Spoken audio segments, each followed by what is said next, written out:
Gérer la santé et la sécurité au travail, quand on a plusieurs succursales, ça peut devenir un vrai casse-tête, on va se le dire. Heureusement, la nouvelle loi québécoise amène une solution vraiment intéressante, une approche pour tout simplifier, pour tout unifier. L'idée, c'est de gérer la prévention sur plusieurs sets en même temps. Alors concrètement, comment ça marche? Quelles sont les règles du jeu? C'est exactement ce qu'on décortique aujourd'hui. Alors, voici le plan de match pour aujourd'hui. D'abord, on va parler du problème. Plusieurs sites, c'est un casse-tête. Ensuite, on explore la solution, cette fameuse approche unifiée.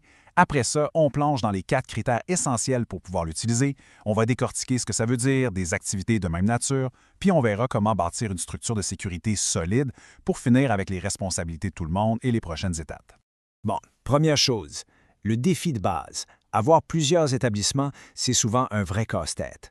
La grande question, c'est comment on fait pour avoir une gestion de la santé-sécurité qui est cohérente partout quand les équipes sont éparpillées à gauche et à droite. Et cette image, elle résume parfaitement la situation. Pensez-y, un seul employeur, mais plein de lieux de travail différents. On peut parler d'usines, de bureaux, de magasins, de cliniques. Chaque endroit a ses propres réalités, ses propres risques. Le vrai défi, c'est de trouver comment bâtir une stratégie de prévention qui fonctionne pour tout le monde. Une stratégie qui est logique, qui est gérable, puis qui ne vire pas en cauchemar administratif. La question qui tue, c'est donc comment on peut simplifier tout ça, mais sans jamais compromettre l'efficacité. Et c'est exactement là que la nouvelle loi intervient. L'objectif, c'est pas de couper dans la sécurité, au contraire, c'est de la rendre plus intelligente, plus stratégique et surtout mieux coordonnée. Alors, parlons de la solution maintenant. La loi propose ce qu'on appelle l'approche unifiée ou l'approche multi-établissement. Bon, qu'est-ce que ça veut dire concrètement? C'est assez simple. C'est une méthode qui permet à un employeur de prendre un paquet de ses établissements qui se ressemblent et de les traiter comme un seul grand groupe pour la prévention. Au lieu d'avoir un programme de prévention par-ci, un comité par-là, non, on regroupe tout. Un seul programme de prévention, un seul grand comité de santé et sécurité pour tout ce beau monde. C'est vraiment de la consolidation pour être plus efficace. Alors, pourquoi on ferait ça? Quels sont les avantages? D'abord, ça permet d'harmoniser les pratiques. Fini d'avoir 5 procédures différentes pour la même chose, on met tout le monde sur la même longueur d'onde. Ensuite, ça encourage une bien meilleure collaboration entre l'employeur et les travailleurs. On a aussi accès à un plus grand bassin de monde pour former le comité de sécurité, ce qui est un gros plus. Et finalement, un point super important, ça permet de mieux protéger les petits sites, ceux de moins de 20 travailleurs, en leur donnant accès à une structure de prévention beaucoup plus solide que ce qu'ils pourraient avoir tout seuls. Maintenant, attention, ce n'est pas si simple que de dire « OK, on regroupe tout ». Non, il y a des conditions à respecter. Une phase d'éligibilité avec 4 critères vraiment stricts. Alors, voici la fameuse liste. C'est simple, il faut cocher les 4 cases. Premièrement, il faut avoir plus d'un établissement qui est déjà obligé d'avoir un programme de prévention.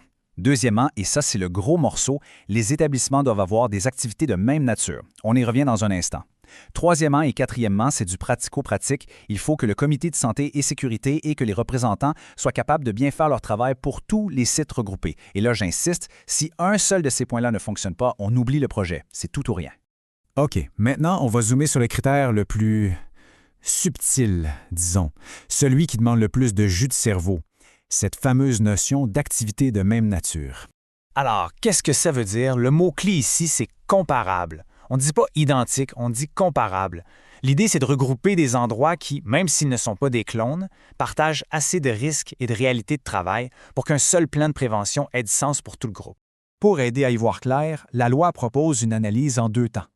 D'abord, l'étape 1. On regarde l'activité principale. Est-ce que le but de ces établissements est le même? Par exemple, est-ce qu'ils produisent la même chose ou est-ce qu'ils vendent le même type de service?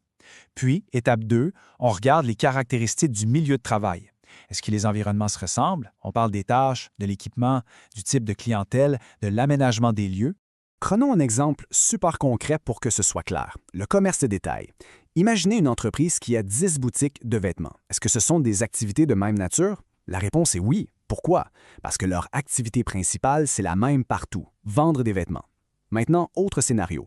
Un magasin de détail et un centre de distribution de la même compagnie. Est-ce qu'on peut les regrouper? Non, parce que les activités principales sont différentes. L'un vend au public, l'autre gère de la logistique. C'est pas la même game. Un autre exemple qui est vraiment bon pour montrer la nuance, les boulangeries. Est-ce qu'on peut regrouper une boulangerie industrielle et une petite boulangerie artisanale? La réponse est oui. On pourrait penser que non parce que l'équipement et les processus sont super différents, mais l'activité principale, elle, est la même. Faire du pain et des pâtisseries. La finalité est la même, donc ça fonctionne. OK, disons qu'on a coché toutes les cases, qu'on est admissible. C'est super. Maintenant, comment on bâtit cette structure de sécurité unifiée? Comment ça marche sur le terrain? Alors, la base de tout ça, c'est ce qu'on appelle le CSS principal, le comité de santé et de sécurité principal. C'est lui le chef d'orchestre. Il va superviser la prévention pour tout le groupe d'établissements. Mais le système est flexible. Il n'est pas coulé dans le béton. Si, par exemple, un des sites a des risques bien particuliers ou si un corps de métier a des enjeux spécifiques, on peut créer des comités additionnels, des sortes de sous-comités. Ça permet d'avoir une vision globale avec le comité principal, tout en étant capable de gérer les dossiers plus locaux. Bien sûr, pour que ça fonctionne, il faut se poser les bonnes questions. Il y a plusieurs facteurs à considérer. Le nombre total d'établissements, le nombre de travailleurs, c'est la base. La distance géographique aussi, c'est super important. Est-ce que les représentants vont passer leur vie sur la route? Il faut aussi regarder le niveau de sécurité qui existe déjà dans chaque place et comment on va organiser le travail des comités et des représentants pour que ce soit efficace et pas juste une structure sur papier. Bon, pour finir, regardons qui fait quoi dans tout ça. Quelles sont les responsabilités de chacun et c'est quoi les prochaines étapes concrètes? Ce qu'il faut vraiment retenir, c'est que ce n'est pas juste l'affaire de l'employeur. C'est un travail d'équipe à trois. D'un côté, il y a l'employeur qui mène le bal, qui fait l'analyse et qui met la structure en place. De l'autre, on a les travailleurs et leurs représentants. Leur rôle, c'est de participer et si jamais ils trouvent que les critères ne sont pas respectés, ils peuvent sonner l'alarme auprès de la CNSST. Et la CNSST, justement, c'est l'arbitre. Elle peut intervenir pour s'assurer que la sécurité des travailleurs est toujours protégée. Alors, pour un employeur qui voudrait se lancer, voici la feuille de route en 6 étapes. C'est un bon résumé de tout ce qu'on vient de dire. D'abord, on choisit les établissements qu'on veut regrouper. Ensuite, on confirme qu'il y en a bien plus qu'un qui a besoin d'un programme de prévention. Étape 3, on vérifie si les activités sont de même nature. 4 et 5, on s'assure que le comité et les représentants peuvent bien faire leur job. Et finalement, étape 6, on met en place une structure qui est efficace sur le terrain. Et on termine avec une question qui, je pense, est essentielle pour toute organisation qui a plusieurs sites. L'approche actuelle en santé et sécurité, est-ce qu'elle est unifiée, cohérente, ou est-ce qu'elle est plutôt fragmentée, où chaque site fonctionne un peu dans son coin, en silo? Réfléchir à ça, c'est peut-être la première étape pour décider de la suite des choses en matière de prévention.